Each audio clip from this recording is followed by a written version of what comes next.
రెండేళ్ల క్రితం వైఎస్ఆర్ కాంగ్రెస్ పార్టీ అధికారంలో ఉన్నప్పుడు అప్పటి ముఖ్యమంత్రి వైఎస్ జగన్మోహన్ రెడ్డితో పాటు వైసీపీ మంత్రులు కార్యకర్తలపై దుర్భాషలాడినటువంటి జనసేన అధినేత పవన్ కళ్యాణ్ వ్యాఖ్యల్ని తప్పుపడుతూ అనుచితమైన వ్యాఖ్యలు చేసిన పవన్ కళ్యాణ్ సైతం తనదైన శైలిలో స్పందించి సోషల్ మీడియా వేదికగా వ్యాఖ్యలు చేసినటువంటి ఎమ్మెల్సీ దువ్వాడ శ్రీనివాస్పై టెక్కల్లో ఈ నియోజకవర్గం జనసేన ఇన్ఛార్జి కణితి కిరణ్ ఇచ్చిన ఫిర్యాదు మేరకు గత నెల 18వ తేదీన కేసు నమోదు చేసిన టెక్కల పోలీసులు ఎఫ్ఐఆర్ కూడా నమోదు చేశారు. కాకపోతే 4 రోజుల క్రితం 41A నోటీస్ ఇష్యూ చేసిన అందులో ఎక్కడికి రావాలి, ఏ రోజు రావాలనే విషయాన్ని కూడాను చెప్పకపోవడంతో తత్సారం ఇచ్చినటువంటి ఎమ్మెల్సీకి నిన్న పోలీసులు మాత్రం ఈరోజు టెక్కల పోలీస్ స్టేషన్కి విచారణకు హాజరు కావాలని పిలవడంతో ఈరోజు టెక్కల పోలీస్ స్టేషన్ రావడం జరిగింది. విచారణకు హాజరైనటువంటి ఎమ్మెల్సీ దువ్వాడ శ్రీనివాస్ను పోలీసులు ఏం ప్రశ్నించారు, ఆయన ఈ ఏదైతే సోషల్ మీడియా వేదికగా జరిగినటువంటి ఈ రచ్చపై ఆయనపై ఎటువంటి కుట్ర పంతున్నారు విషయం ప్రశ్న మనకు ఎమ్మెల్సీ దువ్వాడతో మాట్లాడారు. చూస్తే కనుక నిన్న ఎప్పటికీ హాజరవ్వమని చెప్పారు. మొదటి నోటీసులో డేటు ప్లేసు మెన్షన్ చేయని పోలీసులు దాన్ని సరిదిద్దుకొని మళ్ళీ ఆ లోపాలని అతిక్రమించి నోటీస్ ఇస్తే ఈరోజు హాజరయ్యారు కదా, ఏంటి పోలీసులు విచారణ మీరే స్పష్టంగా తెలియజేస్తున్నారు. యాక్చువల్లీ 18/11/2022 సంవత్సరం అంటే కరెక్ట్గా 19వ తారీఖున నా మీద ఒక కంప్లైంట్ రిజిస్టర్ అయింది, ఎఫ్ఐఆర్ కూడా వేశారు. అంటే 2 సంవత్సరాల ఒక రోజు తర్వాత నా మీద కంప్లైంట్ రిజిస్టర్ అయింది. అంటే 2 సంవత్సరాల క్రితం పవన్ కళ్యాణ్ని నేను విమర్శించానని, ఆ విమర్శలకు ఎందుకు విమర్శించారని ఇప్పుడు నా మీద కంప్లైంట్ ఫైల్ చేయడం జరిగింది, రిజిస్ట్రేషన్ చేశారు. నేను ఒకటి అంటానంటే 2 ఏళ్ల క్రితం పవన్ కళ్యాణ్ ఏం చేశాడు, పవన్ కళ్యాణ్ ఏం చేస్తే నేను ఆ విమర్శించవలసి వచ్చింది. పవన్ కళ్యాణే ముందుగా మంత్రులకు చెప్పు చూపించి మంత్రులకి చెప్పించి కొడతాను, మరి వైసీపీ నా కొడకల్లారా చెయ్యందిన దూరం వస్తే కొట్టేస్తాను, అలాగే మరి జగన్మోహన్ రెడ్డి గారికి సాక్షాత్ ముఖ్యమంత్రి గారికి నువ్వెంత నీ బ్రతుకెంత, ఇవి చూసేటప్పుడు వైఎస్ఆర్ కాంగ్రెస్ పార్టీ కార్యకర్తగా జగనన్న అనుచరుడిగా నేను భరించలేక నేను కౌంటర్ ఇచ్చాను. నువ్వేంటి చెప్పు చూపించేది, నేను చెప్పు చూపెడుతున్నా, తమాషా చేస్తున్నావా, మంత్రుల గురించి మాట్లాడతావా, నీకు సిగ్గుందా అని మంచి అన్నాను. నేనేం అనలేదంట్లా. మరి ఆ అన్నటువంటి మాటలకి ఈరోజు పోలీస్ స్టేషన్లో నన్ను పిలిపించడం, ఇది ఎలాంటి చాలా విచిత్రమైన పరిస్థితులు. నాకు నోటీస్ ఇచ్చారు 14వ తారీఖున పోలీస్ స్టేషన్కి రమ్మని ఇచ్చే నోటీసులో డేట్ లేదు, టైం లేదు, ఎక్కడికి హాజరవ్వాలో కూడా చెప్పలా, ఇది ఇచ్చారు. అంటే ఏంటి, కింద ఒక లైట్ని హైలైట్ చేసి రాశారు, ఈ నోటీస్ నిబంధనలు పాటించడంలో మీరు విఫలమైతే బిఎన్ఎస్ఎస్ సెక్షన్ 36 కింద అరెస్టుకు మిమ్మల్ని బాధ్యులుగా చేయవచ్చు. ఇది హైలైట్ చేయడం తెలుసు, ఇక్కడ డేట్ వేయడం మాత్రం తెలియదు, ఎన్ని గంటలకు రావాలో తెలియదు. నేను ఉన్నతాధికారులను అడగటం జరిగింది, మీరు ఎలాంటి నోటీస్ ఇచ్చి మమ్మల్ని అరెస్ట్ చేయాలని చూస్తే మేము రెడీ, కానీ ఇది విధానమా, కోర్టుకి వెళ్తానని చెప్పాను. వెళ్తే అప్పుడు మరో నోటీస్ ఇచ్చారు. ఆ నోటీసులో సవరణ చేస్తూ ఈరోజు 20వ తారీఖున 10:30 గంటలకు రమ్మని చెప్పారు. నేను పోలీస్ స్టేషన్కి రావటం జరిగింది. అంటే 41 నోటీస్ అంటే ఓల్డ్లా, ఇప్పుడు బిఎన్ఎస్ఎస్ 35 క్లాస్ 3 ప్రకారం ఇప్పుడు నేను రావటం జరిగింది. అయితే నేను చెప్పేది ఏంటంటే, వచ్చిన తర్వాత గడిచిన కాలంలో నేను ఇచ్చినటువంటి స్టేట్మెంట్ మేరకు వారు నన్ను ప్రశ్నించడం జరిగింది. ఎస్హెచ్ఓ గారు, మీరు ఎందుకు ఈ స్టేట్మెంట్ ఇచ్చారు, మీరు ఇచ్చారా లేదా? ఇచ్చాను. నేను ఇవ్వటానికి కారణం పవన్ కళ్యాణ్ ఆడినటువంటి మాటలు, ముందు రోజు ఆడినటువంటి మాటలకు నేను కౌంటర్గా ఇచ్చాను. తర్వాత నాకు ఆశ్చర్యకరం అనిపిస్తుంది ఏంటంటే, నేను విమర్శించింది పవన్ కళ్యాణ్ అయినప్పుడు పవన్ కళ్యాణ్ కదా నా మీద కంప్లైంట్ ఇవ్వాలి. మరి పవన్ కళ్యాణ్ ఆ రోజు జనసేన అధ్యక్షుడు, ఈరోజు డిప్యూటీ చీఫ్ మినిస్టర్, మరి ఆయన కదా నా మీద కంప్లైంట్ ఇవ్వాలి. మరి ఆయన ఇవ్వకుండా ఎవరు కిరణ్ ఎవరు? కిరణ్ ఇస్తే ఆయనకి నాకు సంబంధం ఏంటి? ఈ ఎఫ్ఐఆర్ ఎలా వేస్తారు? మరి ఎఫ్ఐఆర్ వేసేటప్పుడు మరి ఏ రకంగా ఇది చట్టబద్ధత అవుతుంది? 2 ఏళ్ల క్రితం నేను అన్నటువంటి మాటలకి ఇప్పుడు ఎఫ్ఐఆర్ వేశారు. వేసిన దానికి కంప్లైంట్ ఎవరు ఇవ్వాలి? అసలు ఈ కిరణ్కి నాకు సంబంధం ఏంటో మీరే చెప్పండి. నేను పోలీసు ఆ రోజు మీరు ఆయన అనుచిత వ్యాఖ్యలు చేసిన దువ్వాడ శ్రీనివాస్ కాదు, అప్పటి ముఖ్యమంత్రి మంత్రులకి. అలాంటి దాన్ని ప్రయారిటీ తీసుకొని మీరెందుకు విమర్శించాలి? అందుకే ఈరోజు ఆ రోజు జనసేన హోదాలో పవన్ కళ్యాణ్ వ్యాఖ్యలు చేశారు. అధికార పార్టీ దీంట్లో మీకు ఒక కార్యకర్తగా మనోదేత ఆయన మీద ప్రత్యారోపణ చేయడం జరిగింది.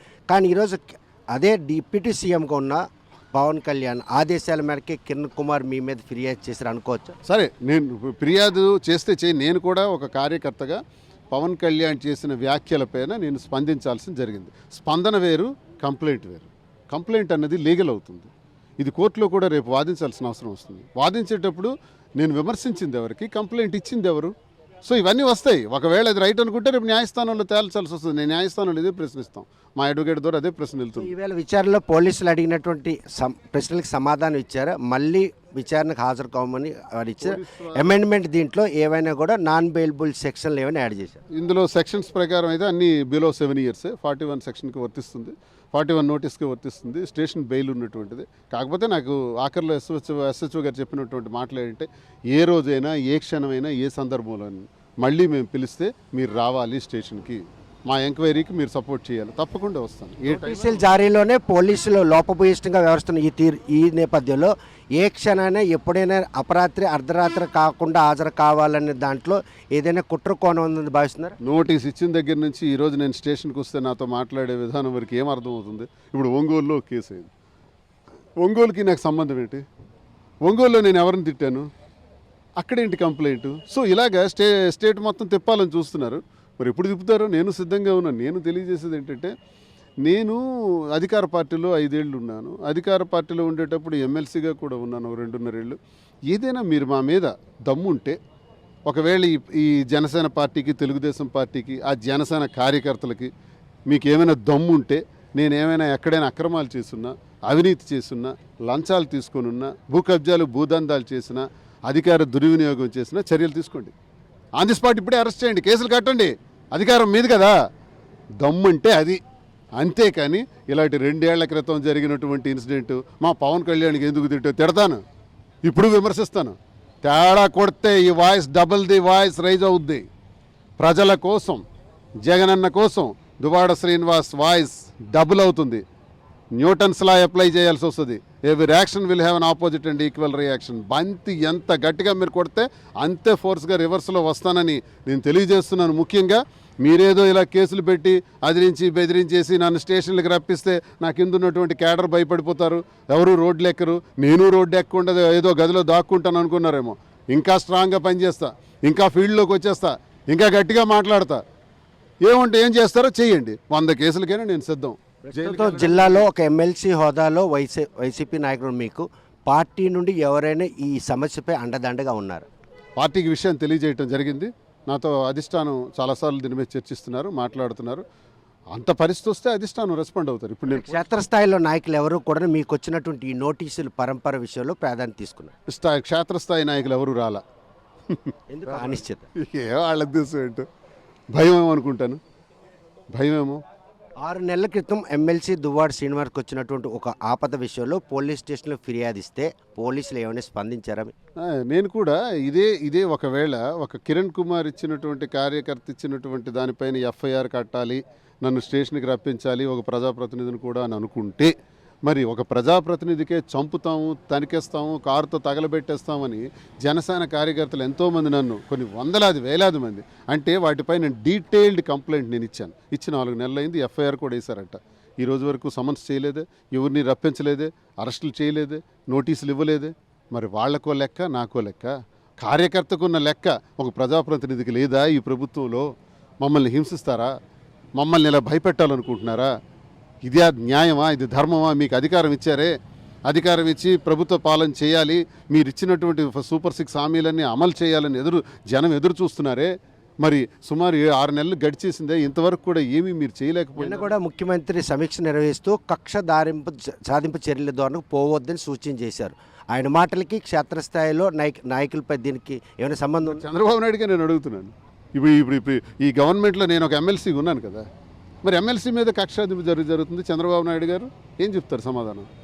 Mister Pawan Kalyan deputy CM గారు ఏం చేస్తారు? సీజ్ ద షిప్, నీకు సంబంధం లేని దాని మీద సీజ్ ద షిప్ అంటావు. ప్రశ్నిస్తానంటావు. తెగ ప్రశ్నించావు అపోజిషన్లో ఉండేటప్పుడు. ఇప్పుడేమో ప్రశ్నించవు, ఇప్పుడు మాట్లాడవు. ఏమంటే సపోర్ట్గా అన్ని విషయాలకు కూడా లడ్డు అంటే లడ్డు మీద ఒక చంద్రబాబు నాయుడు మాట్లాడారు కాబట్టి నువ్వు మాట్లాడేస్తావు. ఏం మాట్లాడతారు, ఏం చేస్తారు? నువ్వు ప్రశ్నించాలి అనుకునేవాడు ఎందుకు ప్రశ్నించలేకపోతున్నావు? సూపర్ 6 గురించి ఎందుకు ప్రశ్నించలేకపోతున్నావు?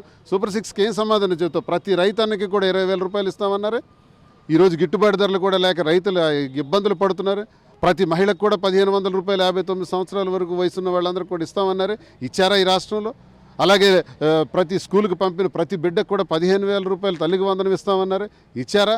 ఏది చేయలేకపోయినారు. చేయలేకపోవడానికి కారణాలు కూడా చెప్పుకుంటూ వస్తున్నాం. 5 ఏళ్ల పాటు రాష్ట్రాన్ని విధ్వంసం చేశారు, స్ట్రీమ్లైట్ చేసుకుంటూ వస్తూ సంక్షేమ పథకాలను అమలు చేసుకుంటూ వస్తూ వాళ్ళే సమాధానం. సభాష్, 40 సంవత్సరాల అనుభవం, 14 సంవత్సరాలు ముఖ్యమంత్రివి. రాష్ట్ర బడ్జెట్ ఎంత? రాష్ట్రానికి రాష్ట్రం విడిపోయిన తర్వాత ఉన్న అప్పు 14 నుంచి 19 వరకు ఈ రాష్ట్రానికి చంద్రబాబు నాయుడు చేసిన అప్పు, జగన్మోహన్ రెడ్డి 19 నుంచి 24 వరకు చేసినప్పుడు 6,42,000 కోట్ల రూపాయలని మీరు బడ్జెట్లో చూపించడం తెలుసు. ఇంత అప్పు ఉండేటప్పుడు ఈ రాష్ట్రంలో ఈ సూపర్ 6 ఎలా అమలు చేస్తానని 14 సంవత్సరాలు ముఖ్యమంత్రికి తెలియదా? అందుకే మేము ఆ వాగ్దానాలు ఇవ్వలేదు. జగన్మోహన్ రెడ్డి గారు ఇవ్వలేని సాధ్యం కాని వాగ్దానాలు ఇచ్చి ప్రజలకు మోసం చేయను, ఏం చేయగలను అదే చెప్తానన్నారు. మీరు అలా చెప్పలేదే? అందరికీ రెచ్చగొట్టేసినారు జనాన్ని, ఇష్టానుసారం వాగ్దానాలు ఇచ్చారు. అప్పుడు మీకు తెలియదా బడ్జెట్ గురించి? అనుభవం లేదా? ఇప్పుడు అసెంబ్లీలో బోర్డు దుక్కు చూసి, ఆ టీవీ దుక్కు చూస్తే భయం వేస్తుంది. ఈ సూక్తి ముక్తావళి చెప్పడానికే మిమ్మల్ని ఎన్నుకున్నారు. ఈ నోటీసుల పరంపరలో ఎప్పటికప్పుడు మిమ్మల్ని హాజరు కావాలనేటువంటి పోలీసుల విన్నపాన్ని ఏ విధంగా పరిధి తీసుకుంటారు? మీ కాలికి సంఖ్యలు వేసినటువంటి ప్రక్రియ మొదలైనట్టుంది. చట్టాన్ని గౌరవిస్తాను. ఒక అడ్వకేట్గా, ఒక లా స్టూడెంట్గా నాకు చట్టాన్ని, న్యాయాల్ని ఎలా గౌరవించాలో నాకు తెలుసు. గౌరవించుకొని వెళ్తాను. 100 కేసులు కట్టుకుంటారా? ప్రజల పక్షాన మాట్లాడితే కట్టుకోండి. జగనన్న పక్షాన్ని నిలబడితే హింసిస్తారా? హింసించండి. జైళ్లకు రెడీ, కేసులకు రెడీ, డబుల్ ది వాయిస్ చేస్తాం, ఇంకా గట్టిగా మాట్లాడతాం. ఏం చేస్తారో చూసుకోండి. వెనకడుగేసేదే లేదు, అదిరేది లేదు. ఈ దువ్వాడ శ్రీనివాస్ బెదిరేది లేదు.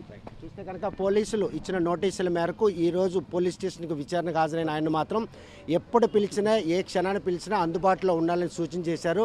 మొదట జారీ చేసిన 41 నోటీసులో మాత్రం స్థలము, టైము మెన్షన్ చేయకపోవడంతో రెండో నోటీసును మాత్రం ఇష్యూ చేయడంతో వారు ఇచ్చినటువంటి నోటీసు ప్రకారం ఆయన మాత్రం ఈరోజు పోలీసు విచారణలో హాజరయ్యారు. ఈ విషయంలో తనపై తప్పుడు కేసులు పెడుతున్నారనే సంకేతాలు మాత్రం స్పష్టంగా కనిపిస్తున్నాయి. ఇవి ఎట్టి పరిస్థితుల్లో వాళ్ళ నోటీసులు భయపడేది లేదు. తన వాయిస్ను మరింత పెంచి ప్రజల పక్షాన పోరాడుతున్న దువ్వాడ శ్రీనివాస్ ధీమా వ్యక్తం చేస్తున్నారు. వీడియో జర్నలిస్ట్ రాంకిషన్తో సత్యం, RTV శ్రీకాకుళం. మరిన్ని వీడియోస్ కోసం ఛానల్ ని సబ్స్క్రైబ్ చేయండి. లేటెస్ట్ అప్డేట్స్ కోసం వాట్సాప్ ఛానల్ ని ఫాలో అవ్వండి. ఆ లింక్ డిస్క్రిప్షన్ లో ఉంది.